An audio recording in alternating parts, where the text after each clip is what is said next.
Hello everyone. तो my self doctor प्रखरविंद्र Saxena, और आज हम एक टॉपिक छोटे से डिस्कस करेंगे। ऑल दो नीट का पार्ट नहीं है बट एक इंटरेस्टिंग टॉपिक है, तो मैंने सोचा तुम लोगों से डिस्कस करा जाए और तुम लोग अपने फर्स्ट ईयर में भी इसके एग्ज़ाम दोगे। ये टॉपिक जनरली पूछ लेता है क्वेश्चन। तो टॉपिक का नाम है एम्ब्रायोलॉजी ऑफ द हार्ट। ठीक है, यानी कि एम्ब्रायनिक डेवलपमेंट ऑफ हार्ट और एम्ब्रायोलॉजी ऑफ द हार्ट, किस तरीके से भ्रूण अवस्था में जो हृदय है वो बन रहा है, डेवलप हो रहा है ना। तो इस टॉपिक को, बड़ा मज़ेदार टॉपिक है, डिस्कस करने से पहले एक दो बातें जान लेते हैं। जैसे कि फादर ऑफ एनाटमी कौन थे, है ना। तो father of anatomy is Andreas Vesalius. ठीक है, तो ये जो एंड्रियस वेसिलियस थे, इनको हम कंसिडर करते हैं फादर ऑफ एनाटमी। ऑल्दो एक बहुत प्रोमिनेंट फिगर आते हैं एनाटमी जब भी हम पढ़ रहे होते हैं, जिनका नाम है लियोनार्डो दा विंची। तो ये वही लियोनार्डो दा विंची हैं जो मोनालिसा की पेंटिंग जिन्होंने ड्रॉ करी थी, दैट फेमस पेंटिंग। तो मज़ेदार बात क्या है इनके बारे में जानने के लिए, he is considered as father of science. ठीक है, इनको फादर ऑफ साइंस भी कंसिडर करा जाता है लियोनार्डो दा विंची को, लेकिन इनको फादर ऑफ एनाटमी डिस्कस नहीं कर, मतलब कंसिडर नहीं करते मॉडर्न एनाटमी। ऑल्दो जो इनका काम था उसके अकॉर्डिंग इनको करना चाहिए consider father of human anatomy. But हम ये बोलते हैं कि इन्होंने जो रिसर्च थी, जो काम था, वो एंड्रियस वेसिलियस का ही आगे बढ़ाया था, और जो उस समय के कंटेम्प्रेरीज एनाटमिस्ट थे। अच्छा, इनके साथ दिक्कत क्या थी कि क्योंकि he is not qualified to do this job, तो ये उस समय पर जो कैथोलिक चर्च होते थे उनके क्रेमेटोरियम में चोरी छुपे डेड बॉडीज़ को निकाल कर, एक्सकवेट कर कर, और उसके बाद में ये एनाटमी स्टडी करते थे, उनका डिसेक्शन करते थे, कैडावरिक डिसेक्शन जिसको बोलते हैं। फर्स्ट ईयर में तुम लोग करो। तो ये कैडावरिक डिसेक्शन उसमें करते थे, और एक्सटेंसिवली इन्होंने कैडावरिक डिसेक्शन करे। मोर देन 30 ह्यूमन बॉडीज़ को इन्होंने निकाला, कट करा, और उस पर एनाटमिकल एंड फिजियोलॉजिकल स्टडी करी, और बहुत एक्सटेंसिव स्टडी थी। इन्होंने बुक भी लिखी एनाटमी की, कई सारे वॉल्यूम में है वो, और उसके फिगर्स इतने एक्यूरेट थे कि हम उनको आज भी पढ़ते हैं कई जगह पर। ठीक है, इनफैक्ट ये वो पहले इंसान थे जिन्होंने ये बताया था कि heart is a muscular organ, musculature, muscle है हार्ट। ठीक है, और ये जो मसल है, इस मसल का जो इसमें वॉल्व का मूवमेंट है, that movement depends upon the flow and volume of blood. ये जो फ्लो है ब्लड का इस मस्कुलेचर में, इसकी वजह से वो वॉल्व का क्लोजर और ओपनिंग होता है, और हार्ट उस तरीके से काम करता है जैसे एक इंसान में काम करता है। तो इसको उन्होंने उस समय पर वॉर्टेक्स हाइपोथेसिस बोला था, बाद में ये जाकर वॉर्टेक्स हार्ट मॉडल बन गया। ठीक है, अच्छा, वॉर्टेक्स का मतलब क्या होता है हिंदी में? वॉर्टेक्स को बोलते हैं बवंडर, है ना। तो अभी मज़ेदार चीज़ ऐसी है कि राइट फ्रॉम द बेस, है ना, बेस यानी कि vertex, vertex of heart up to the apex, muscle इस तरीके से अरेंज है वर्टेक्स से एपेक्स की तरफ कि ये बिल्कुल टॉर्जन में है मसल्स। ठीक है, मतलब रोटेट हो रखी है मसल्स, क्योंकि हार्ट में देखो, जब एम्ब्रायोजेनेसिस अभी मैं बताऊंगा तो मैं उसमें बताऊंगा कि सिफेलोकॉर्डल रोटेशन होता है। अब उस समय पर उन्होंने एम्ब्रायोलॉजी की स्टडी नहीं करी, समझना इस बात को, लेकिन तब भी उनके ऑब्जर्वेशन इतने अच्छे थे कि उन्होंने ये बताया कि ये जो मस्कुलेचर है, ये इस तरीके से मसल्स अरेंज हैं कि इस ब्लड के फ्लो की वजह से जो वॉल्व हैं वो ओपन और क्लोज होती हैं, और हार्ट के अंदर पॉजिटिव वॉर्टेक्स बनते हैं जिसकी वजह से ओपनिंग हो जाती है, और बाद में जब वो वॉर्टेक्स प्लेट्यू पर आ जाते हैं और नेगेटिव वॉर्टेक्स में कन्वर्ट होते हैं, तो वॉल्व का क्लोजर हो जाता है। ठीक है, तो ये तो थी इन जर्नल हार्ट के बारे में बात। बाकी तुम लोगों ने हार्ट का जर्नल डायग्राम जो है वो क्लास 11th में भी पढ़ा होगा, है ना। उस नॉलेज को थोड़ा सा ध्यान रखना, इस चीज़ को समझने में आसानी होगी। अब सबसे पहले हार्ट की लोकेशन क्या होती है, कहाँ सिचुएटेड होता है, ये बोले तो हार्ट थोरेक्स में सिचुएटेड होता है, और जिस स्पेस में सिचुएटेड होता है उसको हम बोलते हैं मीडियस्टिनम। ठीक है, मीडियस्टिनम क्या है? मीडियस्टिनम की बाउंड्री देखें तो लैटरली जो है वो लंग्स हैं। ठीक है, और जो डॉर्सली सिचुएटेड है वो है what, ventral aspect of the vertebral column, thoracic vertebrae का जो वेंट्रल एस्पेक्ट है वो हो गया। ठीक है, जो डॉर्सल बाउंड्री बना रहा है उस स्पेस की जिसके अंदर हार्ट है। ठीक है, और एंटीरियरली क्या है या फिर वेंट्रिकली क्या सिचुएटेड है, तो वेंट्रिकली उस स्पेस के सिचुएटेड है डॉर्सम ऑफ स्टर्नम, ठीक है, जो स्टर्नम का डॉर्सल एस्पेक्ट है वो सिचुएटेड है, राइट। तो एनसीईआरटी जो पुराने वाली थी, बिल्कुल पुराने वाली, याद करोगे तुम, अब जो अपडेट हुआ था उससे पहले वाली, उसमें ये चीज़ गलत मेंशन कर रखी थी, ठीक। और ये हार्ट में इन्होंने गलत मेंशन नहीं कर रखी थी, ये जो एंडोक्राइन वाला टॉपिक था, केमिकल कंट्रोल एंड कोऑर्डिनेशन, वहाँ पर लोकेशन थाइमस का गलत बता रखा था, ठीक है। तो अब देखो, वो जो बीच का स्पेस हो गया खाली स्पेस, मतलब तुम्हें बाउंड्री समझ में आ गई, दो साइड पर लंग हो गया, पीछे की साइड पर क्या हो गया, वर्टिब्रल कॉलम हो गया, आगे क्या हो गया, स्टर्नम हो गया। अब इसके बीच में ये जो खाली स्पेस है, ये खाली स्पेस दो लेयर से डिवाइडेड है 3 पार्ट में। अब एक खाली स्पेस में अगर 2 लेयर आ जाएंगी तो 3 पार्ट में डिवाइड हो जाएगा। तो जो बाहर की तरफ है, ठीक है, एंटीरियरली, उसको हम क्या बोलते हैं, एंटीरियर मीडियस्टिनम, ठीक। पोस्टीरियरली लाइज पोस्टीरियर मीडियस्टिनम, और बीच में होता है मिडिल मीडियस्टिनम। अब ये जो मिडिल मीडियस्टिनम है, ये मेजर स्पेस है, इस मिडिल मीडियस्टिनम में सिचुएटेड है हार्ट, ठीक है। और जो थाइमस होता है वो एंटीरियर मीडियस्टिनल स्पेस के अंदर प्रेजेंट होता है, ठीक है। अब देखो मतलब पढ़ा तुम्हें डिजिटल बोर्ड पर भी सकते हैं, और जो ग्राफिक टैब होता है, पेन टैब होता है, उस पर भी सकते हैं, लेकिन जो मज़ा बोर्ड और चौक का है, जो मज़ा बोर्ड और मार्कर का है या फिर पेन और पेपर का है, वो मज़ा डिजिटल बोर्ड में मुझे तो आता नहीं। इसी वजह से मैं अपने ज़्यादातर लेक्चर जो हैं वो कैसे रिकॉर्ड करता हूँ, या तो वाइट बोर्ड पर या चौक बोर्ड पर या फिर पेन पेपर पर। ऑल्दो कई साल पढ़ाया भी मैंने डिजिटल बोर्ड पर और पेन टैब पर, लाइव क्लासेस वगैरह ली, बट उसमें उतना मज़ा नहीं आता, ठीक है, क्योंकि वही है, पेपर को पलटने में एक अलग खुशी मिलती है ना। तो जब किताबों के साथ रहना सीखोगे तो इस चीज़ में तुम्हें मज़ा आने लगेगा। ऑल्दो मैं ये नहीं कह रहा कि ख़राब है कोई भी कि टैबलेट पर लेकर अपने नोट्स बना रहा है, डेफिनेटली, बट हम तो ओल्ड स्कूल है ना। तो आओ एम्ब्रायोलॉजी ऑफ द हार्ट समझते हैं, क्या है कैसे है। चलो तो देखते हैं एम्ब्रायोलॉजी ऑफ द हार्ट।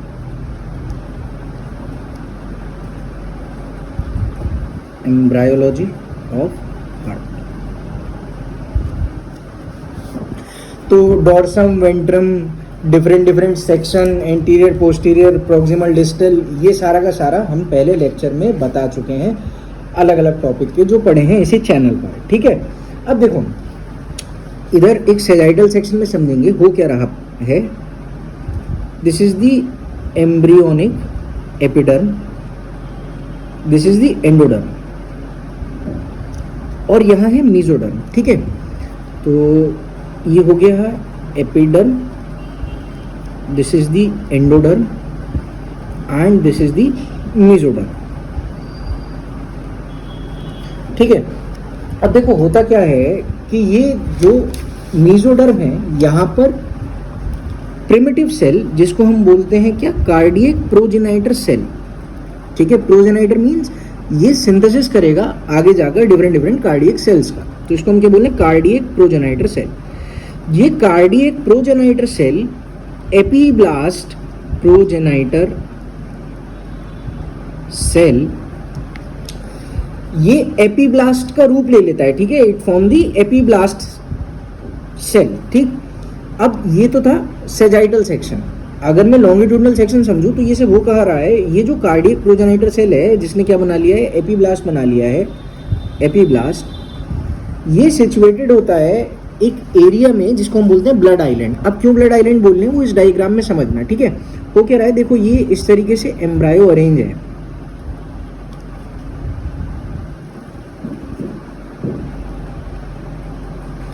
ठीक है। अच्छा ये है placental and, this the placental and. अब ये जो प्लेसेंटल एंड है इस तरफ क्या होता है, सिफेलिक एंड, यानी कि हेड, इधर बनेगा हेड, ठीक है। और ये क्या है, कॉर्डल एंड, इधर बनेगी टेल, कॉर्डल एंड या फिर टेल, ठीक है। तो देखो हो क्या रहा है, ये बात कर रहे हैं हम अराउंड 18 डे, ठीक है। तो 2 वीक प्लस 4 डेज, तो 18th डे के आसपास में कुछ इस तरीके से प्रिमिटिव एम्ब्रायो हमें दिखता है, ठीक है। जाइगोट की बात नहीं कर रहे हैं, एम्ब्रायो की बात कर रहे हैं, ठीक है। तो मॉड्यूलर ब्लास्टुला स्टेज पार हो गई, उसके बाद में हमें क्या दिख रहा है, 18 डे के आसपास में एम्ब्रायो इस तरीके से अरेंज है, ठीक है। अब देखो यहाँ पर क्या होता है, यहाँ पर इधर होता है streak, embryonal primitive streaks, primitive streaks. तो ये जो प्रिमिटिव स्ट्रीक हैं, इसके लेटरली आकर ये एपीब्लास्ट या फिर जो कार्डियक प्रोजेनाइटर सेल था ये अरेंज हो जाता है, ठीक है, ऐसे आ जाएगा। अब जब ये आ गया यहाँ पर, तो यहाँ पर ब्लड वेसल्स डेवलप होने लगती हैं। अब क्योंकि यहाँ ब्लड वेसल्स डेवलप होने लग रही हैं और ब्लड फ्लो होना स्टार्ट होगा आगे, तो इन ब्लड वेसल्स के डेवलपमेंट की वजह से इसको हम क्या बोल देते हैं, ब्लड आइलैंड। जब तक वेस्कुलर जेनेसिस नहीं हुआ है, ठीक है, वेस्कुलर फॉर्मेशन नहीं हुआ है, वेसोजेनेसिस नहीं हुआ है, उससे पहले इसको हम क्या बोलेंगे, ब्लड आइलैंड, ब्लड आइलैंड ये कहलाता है। This is before vasculogenesis. Vasculogenesis क्या हो गया, अब देखो ये अगेन दो वर्ड से मिलकर बना है, this is for blood vessels and this is for genesis और फॉर्मेशन, ठीक है। So before the formation of blood vessels, ठीक, ये कहलाएगा क्या, this area is known as blood island. क्या बोलेंगे इस एरिया को हम, ब्लड आइलैंड बोलेंगे। अब देखो यहाँ पर ब्लड आइलैंड पर जब ये जो कार्डियक प्रोजेनाइटर सेल है ये अरेंज हो गया, तो जितना भी कार्डियक डेवलपमेंट होना है, ठीक है, वो सारा का सारा इस एरिया में होना है, नियर दी सिफेलिक एंड, यानी कि जहाँ पर हेड है। अब तुम एक बात समझना, देखो ये जो डेवलपमेंट होगा हार्ट का वो होगा यहाँ टुवर्ड दी हेड, लेकिन हार्ट जो सिचुएटेड होगा जब डिलीवरी होगी उस टाइम पर बेबी की, वो कहाँ पर होगा, थोरैक्स में होगा, ठीक है। ऐसा नहीं है कि जब डिलीवरी हो रही है तब जो हार्ट है वो ब्रेन से निकलकर थोरैक्स में आ रहा है, राइट। तो this is not like testis, कि टेस्टिस एब्डोमेन से स्क्रोटल सेक में जा रहे हैं, ठीक, ऐसा नहीं हो रहा है। क्या हो रहा है कि डेवलपमेंट इस तरीके से हो रहा है कि although this is developing near the cephalic and, but it will move toward the thorax in near future, ठीक है। तो नियर फ्यूचर में थोरैक्स की तरफ चला जाएगा, ठीक है। डेज के साथ साथ, वीक्स के साथ साथ समझते जाना। तो ये हम जो बात कर रहे हैं, ये बात कर रहे हैं अराउंड 2 वीक प्लस 4 डेज की, ठीक है। तो ये जो एरिया है अब जहां पर कार्डियक प्रोजेनाइटर सेल आ गया, this is known as what, cardiogenic field. इसको हम क्या बोलते हैं, कार्डियोजेनिक फील्ड, कार्डियोजेनिक फील्ड और कार्डियोजेनिक एरिया। सारे के सारे कार्डियक डेवलपमेंट का जो एट्रियम बनेंगे, वेंट्रिकल बनेंगे, डिफरेंट टाइप ऑफ डक्ट बनेंगी, आर्चेस बनेंगी, उन सब का डेवलपमेंट कहाँ होगा, this cardiogenic field which is situated toward the cephalic and. अब देखो क्या होता है, now the blood vessels will develop. In blood vessels के डेवलपमेंट की वजह से नियर टू 20 डेज, ठीक है, around 20 days what will happen, 20 days 20 दिन के आसपास क्या होगा, यहाँ पर 2 एंडोकार्डियल ट्यूब्स बनेंगी, ठीक है, और इन एंडोकार्डियल ट्यूब्स में ब्लड का फ्लो स्टार्ट हो जाएगा। यही एंडोकार्डियल ट्यूब्स प्रिकर्सर हैं आगे कार्डियोवैस्कुलर सिस्टम के, ठीक है। ये बने एंडोकार्डियल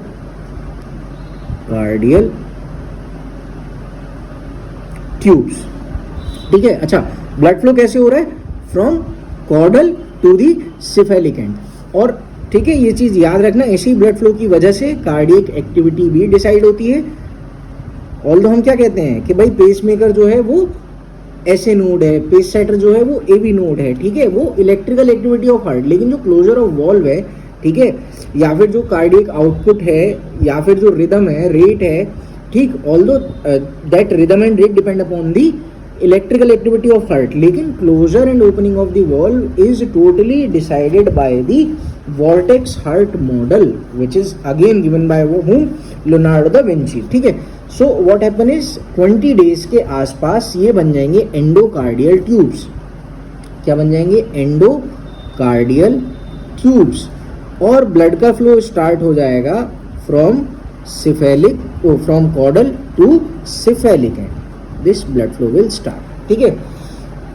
नाउ कोई स्लाइड्स नहीं है, क्यों, क्योंकि अगेन जब हम इन डायग्राम को ड्रॉ करते हैं, पढ़ते हैं, तो हमें भी समझ में आते हैं और तुम लोगों को भी बेहतर समझ में आएंगे। तो कॉपी पेन लेकर अगर तुम लोग भी बनाओगे तो ज़्यादा बेहतर समझ में आएगा। ऑल्दो अगर स्लाइड देखकर और बस ज्ञान देना हो तो वो आसान काम है, ठीक है। तो स्लाइड नहीं, purely hand and paper, pen and paper वाले मेथड पर आ जाते हैं, ठीक है।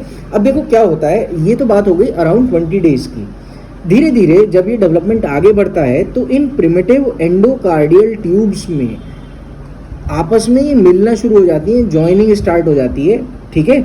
और इसको हम क्या बोलेंगे तब, फिर हम बोलेंगे इसको प्रिमिटिव हार्ट ट्यूब और प्रिमिटिव कार्डियक ट्यूब, ठीक। तो 21 डेज के आसपास क्या होगा, अब ये एवरी 24 आवर्स हम देख रहे हैं, ठीक है, क्या चल रहा है।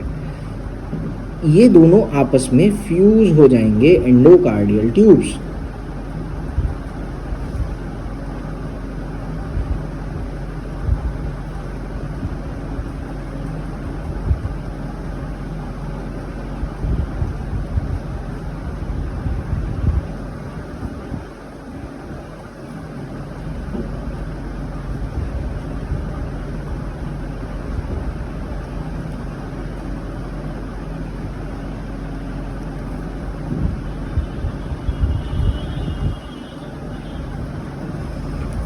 Right, this is the direction of blood flow. इस तरीके से खून बह रहा है इन प्रिमिटिव ट्यूब में और ये फ्यूज हो रही हैं, ठीक है। सो this is the fusion of endocardial tubes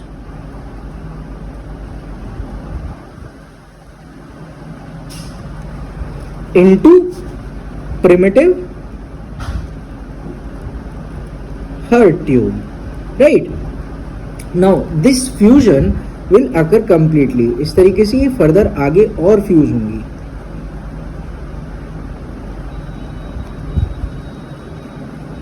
ठीक है। अब देखो जैसे जैसे 22वां दिन आएगा,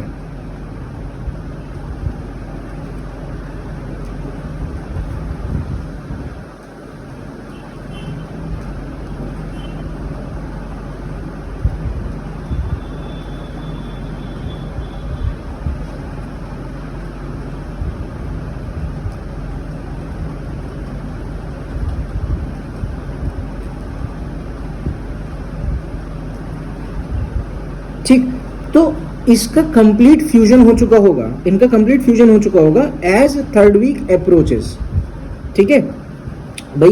ये थर्ड वीक की बात हो गई, थर्ड वीक, ठीक है। ये जितने भी वीक में एज लिखी है ये सारी की सारी जेस्टेशनल एज हैं, ठीक है। आप जेस्टेशनल एज क्या हो गई, थर्ड वीक हो गई। तो अब थर्ड वीक से जब फर्दर डेवलपमेंट होगा तो ये आपस में कंप्लीटली फ्यूज हो जाएंगे एक्सेप्ट दिस रीजन, ठीक है, एक्सेप्ट दिस रीजन। और ये यहाँ पर एक स्ट्रक्चर बनाएगा, एक कैनाल बनाएगा जिसको हम बोलते हैं कोनोवेंट्रिकुलर कैनाल, ठीक है। क्या बोलते हैं, कोनोवेंट्रिकुलर कैनाल, ठीक है बच्चों। अब देखो क्या हो रहा है, ये जो ट्यूब है अब इसके फर्दर डिफ्रेंशिएशन होने शुरू हो जाएंगे क्योंकि आगे हार्ट का डेवलपमेंट होगा। तो अब हमें ये देखना है कि किस पार्ट से क्या स्ट्रक्चर आगे बनेगा, तभी तुम बेहतर समझ पाओगे कि जो मैंने तुम्हें एक टर्म बोली थी सिफेलोकॉर्डल रोटेशन, वो क्या चीज़ थी, किस तरीके से जो सिफेलिक एंड है वो toward the caudal end rotate करता है। क्यों, इस रोटेशन को समझने के लिए तुम्हें इन स्ट्रक्चर्स के अब नाम समझने होंगे कि आगे ये फर्दर कैसे डेवलप होंगे, ठीक है। तो ये जो स्ट्रक्चर होता है याद रखना, this is the cephalic end, this is the caudal end और टेल, ठीक है। Cephalo means head, caudal means tail. ये सारी बात हम लोगों ने पहले चैप्टर्स में करी है, कुछ बात हमने लोकोमोशन मूवमेंट में करी थी और कुछ बात उससे पहले करी थी, ठीक है। इसी चैनल पर वो वीडियोस देख लेना। अब देखो होगा क्या, ये जो एरिया है this is known as truncus arteriosus. क्या बोलते हैं इसको, ट्रंकस आर्टीरियोसस। अब देखो सिंपल सा नाम से पता चल रहा है, ठीक है। क्या बनाएगा, this will form the major trunk and arteries of the cardiovascular system, यानी कि this will give rise to proximal part. Proximal part, proximal is the near part, right. और डिस्टल अगर कहीं पर लगाते हैं तो वो दूर है, ठीक है, याद रखना, दूर मतलब डिस्टल, डी से दोनों के दोनों, है ना। तो वो मैसेज लैंग्वेज में अगर लिखोगे तो दूर मतलब डिस्टल, डी, ठीक है। So proximal is the near part, so this is the proximal part of अओर्टा।